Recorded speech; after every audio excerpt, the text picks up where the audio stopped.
Hi, I'm Arkush for ChicagoSunTimes.com, and usually we're reviewing the Bears game, but with this Thursday to Thursday and then a Monday night after that schedule, we're stuck somewhere between review and preview.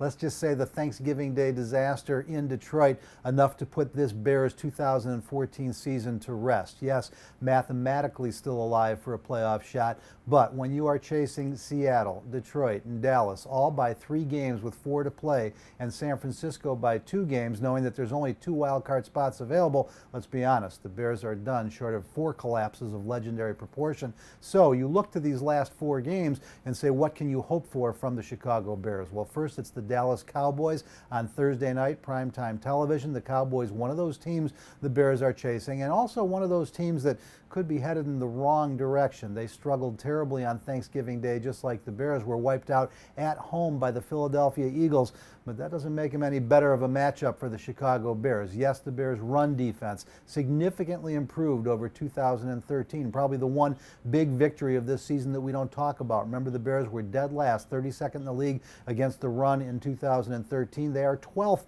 this year, and they better be ready to stop the run against the Cowboys, because that's what they're coming to town to do.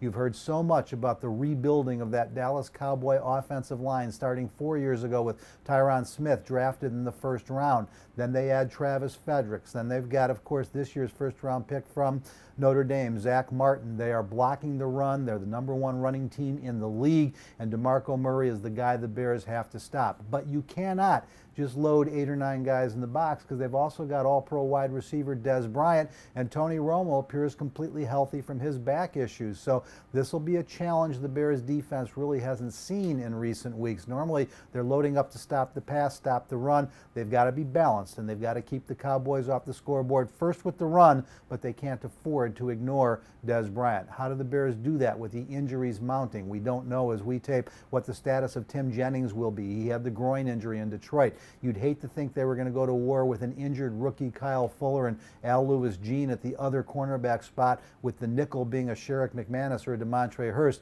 That is dangerous when you've got Dez Bryant on the football field. Now flip it around. This is where the Bears can do some business against the Cowboys. That defense has been suspect all year long. When the Cowboys' ground game is going on offense, the defense plays well when you can keep the other team off the field. But if you can slow that Dallas ground game, if you can even out the time of possession, there's a lot of places to attack this Dallas defense. They don't rush the passer particularly well. They're not bad against the run, but they're not great. If the Bears can finally find the balance that's been lacking in the last couple weeks, they cannot afford a repeat of Detroit, where they ran the ball 8 times all day, just once in the second half. But if they can wear the Cowboys down a little bit with the run, keep that time of possession battle equal, then there will be things that will open up in the secondary for Jay Cutler and Brandon Marshall and Alshon Jeffrey. The Cowboys come in a significantly better football team for the Bears, but if they can focus on 2 things, you're not going to stop the Cowboys running game, but limit it a little bit. And on the flip side, get your running game going a little bit. You'll back that Dallas defense off. The Bears do have a chance. Remember last year,